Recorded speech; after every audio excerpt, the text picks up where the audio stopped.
ನಮಸ್ಕಾರ ರೀ ಎಲ್ಲರಿಗೂ welcome back to my YouTube channel. ಏನಪ್ಪ ಅಂತಂದರೆ ಇವತ್ತು ನಾನು ಮಾವಿನಕಾಯ್ದು ಕೇಸರಿ ಬಾತ್ ಮಾಡ್ಬೇಕಂತ ಅಂದ್ಕೊಂಡೇನಿ. ಫಸ್ಟ್ ಒಂದು ಕಪ್ ಚರುಟಿ ರವೆ ತೊಗೋಬೇಕು, ಆಮೇಲೆ ಅದ ಅಳ್ತಿದ್ದು ತುಪ್ಪ ತೊಗೋಬೇಕು, ಜಾಸ್ತಿನೇ ತೊಗೋಬೇಕು. ನಾನು ಒಂದು ಸ್ವಲ್ಪ ಕಡಿಮೆನ ತೊಗೊಂಡಿನಿ. ಮತ್ತು ಒಂದು ಸ್ವಲ್ಪ ಏಲಕ್ಕಿ ಕುಟ್ಟಿಟ್ಕೋಬೇಕು, ಮತ್ತು ಲವಂಗ ಹಾಕೋಬೇಕು, ಅಂದ್ರೆ ಚಲೋ ಅನಿಸ್ತದಂತ. ಮತ್ತು ಆಮೇಲೆ ಗೋಡಂಬಿ ಬಾದಾಮಿ ಫಸ್ಟ್ ಇದಂತರೂ ಒಂದು ಕಪ್ಪಿಗೆ ಇಲ್ಲಂತಂದ್ರು ಮಿನಿಮಮ್ ಒಂದು 8 ಜನ ತಿನ್ಬೋದು ಅಷ್ಟೆ. 8 ಜನ ಅಂದ್ರೆ ನನಗೆ ಭಾಳ ಆಗಿಬಿಡ್ತೀವಿ, ನನಗೆ ಅಷ್ಟು ಗೊತ್ತಾಗಲಿಲ್ಲ. ನಾನು ಕಡಿಮೆ ಮಾಡೋಕೆ ಹೋಗಿ ಒಂದು 8 ಜನ ತಿನ್ನುವಷ್ಟು ಆಗ್ತೈತಿ. ಆಮೇಲೆ ತುಪ್ಪದಾಗ ಹುರ್ಕೋಬೇಕು. ತುಪ್ಪ ಇನ್ನೊಂದು ಸ್ವಲ್ಪ ಜಾಸ್ತಿ ಆಗಬೇಕಂತ ಅಂದ್ಕೊಂಡಿದ್ನಿ, ಹಾಗಾಗಿ ನಾನು ಸ್ವಲ್ಪ ಹಾಕ್ಕೊಂಡು, ಯಾಕಂತಂದ್ರೆ ಒಂದು ಸ್ವಲ್ಪ ಕೆಮ್ಸಾಗ್ತಿತ್ತು, ಹಾಗಾಗಿ ನಾನು ಭಾಳ ಹಾಕ್ಕೊಲಿಲ್ಲ. ಆದ್ರೆ ತುಪ್ಪ ಸೇಮ್ ಅಳತಿ ಹಾಕ್ಕೋಬೇಕು, ಅಂದ್ರೆ ಚಲೋ ಆಗುತ್ತೆ. ಮತ್ತು ಏನಿಲ್ಲ ನಡಿತೈತಿ, ಆದ್ರೆ ಒಂದು ಸ್ವಲ್ಪ ಡ್ರೈ ಅನಿಸ್ತೈತಿ. ಆಮೇಲೆ ಚಲೋ ತಂಗ ಹುರ್ಕೋಬೇಕು. ಮತ್ತು ಆಮೇಲೆ ಒಂದು ಸ್ವಲ್ಪ ಚಲೋ ತಂಗನ ಹುರ್ಕೋಬೇಕು, ಭಾಳ ಹೊತ್ತು ಹಿಡಿತೈತಿ. ಒಂದು ಸ್ವಲ್ಪ ಅದ್ರಾಗ ಬೇರೆ ಇವು ಚರುಟಿ ರವೆ ಆಗ್ತಲ್ಲ, ಒಂದು ಸ್ವಲ್ಪ ಹೊತ್ತಿದಂಗೆ ಆಗ್ಬೋದು. ಅದಕ್ಕೆ ಕೈ ಬಿಡ್ಲಾರ್ದನ ತಿರಿಬೇಕು. ಹಂಗೆ ತಿರ್ಕೋತ ಅಷ್ಟು ತಂಗೊಡ್ರನ ಒಂದು ಸ್ವಲ್ಪ ಹುರ್ಕೊಡ್ರನ ಒಂದು ಸ್ವಲ್ಪನ ತಳ ಹಿಡಿಯೋ ಚಾನ್ಸಸ್ ಭಾಳ ಇರ್ತೈತಿ. ಮತ್ತು ಹಾಗಾಗಿ ನನಗೆ ಅವಸರ್ನಾಗ ಅನಿಸ್ಬಿಡ್ತಿ. ಅದ್ರಾಗ ಬೇರೆ ನಾನು ವಿಡಿಯೋ ಇದನ್ನು ಮಾಡತ್ತಿದ್ದಿಲ್ಲ, ಹಾಗಾಗಿ ಇದು ಭಾಳ ಅವಸರ ಆಗಿಬಿಡ್ತೆ, ಹೆದರಿಕೆನ ಬರಾಗ್ತಿತ್ತು. ಮತ್ತು ಆಮೇಲೆ ಒಂದು ಅಳತಿ ಇದಕ್ಕೆ ಒಂದು ಕಪ್ ರವೆ ತೊಗೊಂಡಿರ್ತೀವಲ್ಲ, ಅದು ಅಳತಿಲಿ ಒಂದು ಸ್ವಲ್ಪ ಹಾಲು ತೊಗೋಬೇಕು. ಒಂದು ಕಪ್ ಹಾಲು, 2 ಕಪ್ ನೀರು. ಮತ್ತು ಇರ್ಲಿಕ್ಕದು ನಡೀತೈತೆ, 1.5 ಕಪ್ ಹಾಲು, 1.5 ಕಪ್ ನೀರನ್ನು ತೊಗೋಬೋದು. ಮತ್ತು ಅದ್ರಾಗ ಬೇರೆ ಅದು ಕುದೀತೈತಲ್ಲ, ನಾನು ಸ್ಲೋ ಆಗಿ ಹಾಕೋಬೇಕಿತ್ತು.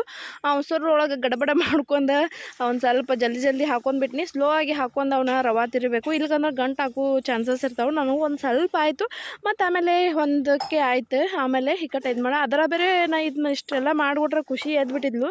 ಖುಷಿಯಲ್ಲಿ ಮಗ್ಳು ಕೂತಾಳ, ಅಕ್ಕಿ ಒಟ್ಟು ಅದು ಇದು ಮಾಡತ್ತಿದ್ಲು. ಹಾಗಾಗಿ ಅಕ್ಕಿಗೆ ಒಂದು ಸ್ವಲ್ಪ ಹೇಳ್ಕೊತ ನಾವು ಒಂದು ಸ್ವಲ್ಪ ಇದನ್ನು ಮಾಡಿಬಿಟ್ರೆ ಗಡಬಡನ ಆಗಿಬಿಡ್ತಿ. ಒಂದು ಸ್ವಲ್ಪ ಸಾವಕಾಶ ನೀರು ಹಾಕೊಂಡು ತಿಂತಾ ಇರಬೇಕು. ಮತ್ತು ಆಮೇಲೆ ಜಲ್ದಿನೇ ಇದಾಕತಿ. ಮತ್ತು ಇದೊಂದು ಸ್ವಲ್ಪ ಮೆತ್ತಗನ ಆಗ್ತೈತಿ. ಮತ್ತು ಆಮೇಲೆ ಅಕಸ್ಮಾತ್ ನಿಮ್ಗೆ ಒಂದು ಸ್ವಲ್ಪ ಉದುರು ಬೇಕಂತಂದ್ರೆ ಒಂದು ಸ್ವಲ್ಪ ಕಡಿಮೆ ಹಾಕೋಬೇಕಷ್ಟೆ. ಇದಂತೂ ಫುಲ್ ಮೆತ್ತಗನ ಆಗ್ತೈತಿ. ಅದ್ರಾಗ ಆಗ್ಲೇನ ಇದನ್ನು ಇದು ಆಗಿಬಿಡ್ತದು. ಆಮೇಲೆ ಇಷ್ಟ ಒಂದು ಸ್ವಲ್ಪ ನಾವು ಕುದಿಸ್ಕೋಬೇಕು. ಕುದಿಸ್ಕೋತ ಆಮೇಲೆ ಅಷ್ಟು ತಂದ್ಬಿಡ್ರೇನ ಸಕ್ರೆ ಹಾಕೊಂಡ್ಬಿಡ್ಬೇಕು. ಸಕ್ರೆ ಮತ್ತು ಆಮೇಲೆ 1 ಕಪ್ ತೊಗೊಂಡಿರ್ತೀವಲ್ಲ, ನಾನು ಒಂದು 1.5 ಕಪ್ ಹಾಕೊಂಡಿದ್ದೆ. ಒಂದು ಸ್ವಲ್ಪ ಭಾಳ ಅನ್ನಿಸ್ತಿ, ಯಾಕಂದ್ರೆ ಸ್ವೀಟ್ ಜಾಸ್ತಿ ಯಾರು ತಿನ್ನಾರು ಅದು ಒಂದು ಸ್ವಲ್ಪ ನೋಡ್ಕೊಂಡು ಹಾಕೋಬೇಕು. 1 ಕಪ್ ಹಾಕೊಂಡ್ರೆ ಬೆಸ್ಟ್ ಅನ್ನಿಸ್ತತಿ. ಯಾಕಂತಂದ್ರೆ ನಾನು 1.5 ಕಪ್ ಹಾಕೊಂಡಿದ್ದೆ, ಮತ್ತು ನನಗೆ ಭಾಳ ಜಾಸ್ತಿ ಅನ್ನಿಸ್ತಿ. ಯಾಕಂತಂದ್ರೆ ನಾನು ಇದು ಫಸ್ಟ್ ಟೈಮ್ ಟ್ರೈ ಮಾಡಿದ್ನಿ, ಹೆಂಗೆ ಬರ್ತೈತೆ ನೋಡ್ಬೇಕಂತಂದು. ಅದ್ರಾಗ ಮಾವಿನಕಾಯಿ ಬೇರೆ ಹಾಕ್ತೀವಲ್ಲ, ಹಾಗಾಗಿ ಅದ್ರದ್ದು ಮಾವಿನಕಾಯಿದ್ದು ಸ್ವೀಟ್ನೆಸ್ ಮತ್ತು ಅದು ಶುಗರ್ದು ಹೆಚ್ಚಾಗಿಬಿಡ್ಸಿ. ಹಾಗಾಗಿ ಮಾವಿನಕಾಯಿ ಏನಾರ ಹಾಕಿದ್ರೆ ಜಸ್ಟ್ 1 ಕಪ್ ಹಾಕಿದ್ರೆ ಕವರ್ ಆಗ್ತದೆ ಅಷ್ಟೇ ಅಂತ ಹೇಳ್ಬೋದು. ಅದು ಮಾವಿನಕಾಯಿ ಭಾಳ ಸ್ವೀಟ್ನೂ ಇತ್ತು. ಮತ್ತು ಅದ್ರಾಗ ಬೇರೆ ನಾನು 1 ಕಪ್ ಮಾವಿನಕಾಯಿನ ಹಾಕೊಂಡೆ, ಹಾಗಾಗಿ ಸ್ವೀಟ್ ಜಾಸ್ತಿನೇ ಆಯಿತು. ಮತ್ತು ಆಮೇಲೆ ಒಂದು ಸ್ವಲ್ಪ ಆರಿದ್ಮ್ಯಾಗ ಕಡಿಮೆನೂ ಆಯಿತು. ಮತ್ತು ಆಮೇಲೆ ಒಂದು ಸ್ವಲ್ಪ ಗಟ್ಟಿ ಇದ್ದಿದ್ದಿಲ್ಲ, ಒಂದು ಸ್ವಲ್ಪ ಇದನ್ನ ಇತ್ತು, ಹಂಗೆ ಮೆಲ್ಟ್ಗತನ. ಬಟ್ ಚಲೋ ಆಯಿತು. ಆಮೇಲೆ ಒಂದು ಸ್ವಲ್ಪ ಹಳದಿ ಕಲರ್ದು ಫುಡ್ ಕಲರ್ ಹಾಕಿ ನಾನು. ಆಮೇಲೆ ಫುಡ್ ಕಲರ್ ಹಾಕಿ ಹಂಗೆ ತಿರ್ಗಾಡ್ಕೊಡ್ರೇನೋ ಒಂದು ಸ್ವಲ್ಪ ಗಟ್ಟಿನೇ ಆಗಿ ಹೋಗಿಬಿಡ್ತು ಅಷ್ಟು ತಂದ್ಕೊಡ್ರೆ. ಮತ್ತು ಅದರ ಬೇರೆ ಶುಗರ್ ಹಾಕಿತ್ತಲ್ಲ, ಹಾಗಾಗಿ ಶುಗರ್ ಮೆಲ್ಟ್ ಆಗಾಗ್ತಿತ್ತಲ್ಲ, ಹಾಗಾಗಿ ಅದಕ್ಕೆ ಕುದಿಯಾಕೂ ಒಂದು ಸ್ವಲ್ಪ ಇದು ಆಗಾಕತ್ತಿತ್ತು. ಹಾಗಾಗಿ ಅದು ಕುದ್ದಕ್ಕೆ ಮ್ಯಾಗ ಆಮೇಲೆ ಏಲಕ್ಕಿ, ಗೋಡಂಬಿ, ಬಾದಾಮ್ ಹಾಕಿ ಇದನ್ನು ಮಾಡಿಬಿಟ್ನಿ. ಮತ್ತು ಅಷ್ಟೊತ್ತು ಅದ್ರಾಗ ಬಿಸಿ ಇತ್ತು. ಒಂದು ಸ್ವಲ್ಪ ಕಡಿಮೆನ ಮಾಡ್ಕೋಬೇಕಿತ್ತು ಅಂದ್ಕೊಂಡೆ, ಮತ್ತು ಜಾಸ್ತಿನೇ ಆಗಿಬಿಡ್ತು. ಇಲ್ಲಂತಂದು ಒಂದು ದೊಡ್ಡ ಕಪ್ಪಿಗೆ ಒಂದು 8 ಮಂದಿ ತಿನ್ನುವಷ್ಟು ಆಗಿಬಿಡ್ತು.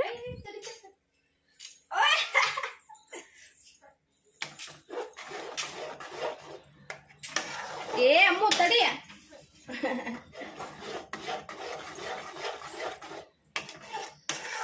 ಮಕ್ಕಳನ್ನ ಕರ್ಕೊಂಡು ಏನರ ಅಡುಗೆ ಮಾಡ್ಕೊಂಡು ವಿಡಿಯೋ ಮಾಡ್ಕೊತೀವಿ ಅಂತಂದ್ರೆ ಭಾಳ ಕಷ್ಟ ಆಗಿಬಿಡ್ತೈತಿ. ಅದ್ರಾಗ ಬೇರೆ ಸುಮ್ಮನೆ ಕುಂದ್ರಂಗಿಲ್ಲ.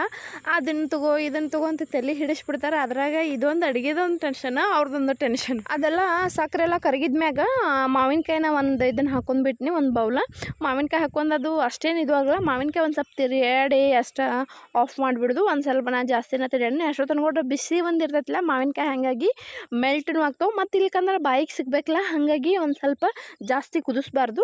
ಆಮೇಲೆ ಗೋಡಂಬಿ ಬಾದಾಮಿ ಹಾಕೊಂಡು ಲಾಸ್ಟ್ನೇಕಾಯಿ ಏಲಕ್ಕಿ ಹಾಕೊಂಡು ಆಮೇಲೆ ಆಫ್ ಮಾಡ್ಕೊಂಡ್ಬಿಟ್ನಿ ಅಷ್ಟೇ. ಮತ್ತು ಮಾವಿನಕಾಯಿ ಬೇರೆ ಬಾಯಾಗಿ ಸಿಗ್ಬೇಕಂತಂದ್ರೆ ಜಾಸ್ತಿ ಕುದಿಸ್ಕೋಬಾರ್ದು. ಇದು ಅದರ ಟೇಸ್ಟ್ ಮಾತ್ರ ಚಲೋ ಆಗಿತ್ತು ಅಂತಂದು ಹೇಳಿದರು ಎಲ್ಲರೂ. ನಮ್ಮ ಅಜ್ಜಮ್ಮ ನಮ್ಮ ಮನೆಯವರು ಆಲ್ಮೋಸ್ಟ್ ಆಲ್ ಎಲ್ಲರೂ ನಮ್ಮ ಮನೆಯವರು ಟೇಸ್ಟ್ ಚಲೋ ಆಗಿತ್ತು.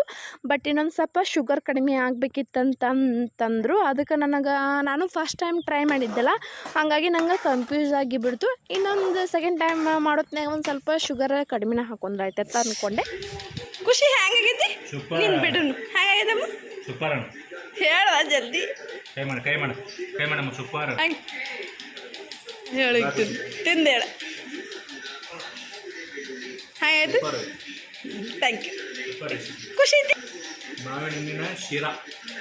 ಮಾವಿನ ಹಣ್ಣಿನ ಕೇಸರಿ ಬಾತ್ ಮಾಡೋ ವಿಧಾನ ಇಲ್ಲಿದೆ, ನೋಡಿಕೊಳ್ಳಿ. ಬಿಸಿ ಐತೆ ಇತ್ತೋಬೆ, ನೋಡು ತಿಂದು ಹೇಳಿ ಹೆಂಗೆ ಟೇಸ್ಟ್ ಐತಿ.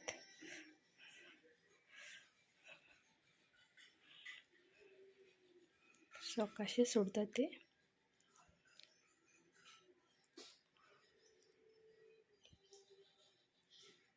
ಹೆಂಗಾಗೈತಿ? ಜೋರ್ಲಿ ಹೇಳ, ಕೇಳಲ್ಲ. ಹಾಂ ಚಲೋ ಆಗೈತೆ. ಆದ್ರೆ ಸಕ್ಕರೆ ಭಾಳ ಆಗೈತೆನ? ಅದು ಮಾವಿನಕಾಯ್ದು ಇದಾಗೈತೆ. ಅದಕ್ಕೆ ಒಂದು ಸ್ವಲ್ಪ ಸಕ್ರೆ ಒಂದೇ ಕಪ್ ಹಾಕೋಬೇಕು ನೋಡಿ. ಪಪ್ಪಾನ ಏನು ಅನ್ನೋದು? ಪಪ್ಪಾಗ ಏನು ಅನ್ನೋದು? ರೀಯಾ ನಾ ಅನ್ನೋದು, ನೀ ಅಲ್ಲ. ಹೋದ್ರು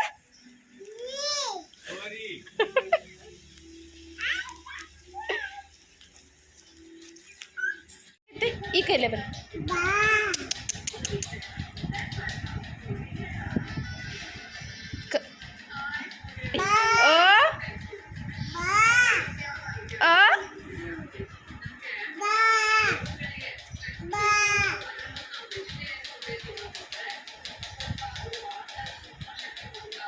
ಈ ಲಾಗನ್ನ ಇಲ್ಲಿಗೆ ಮುಗ್ಸಾಕತ್ತೀನಿ ರೀ. ಸಿಗುಣ್ರಿ ಮತ್ತೊಂದು ಹೊಸದೊಂದು ಲಾಗ್ ಒಳಗೆ.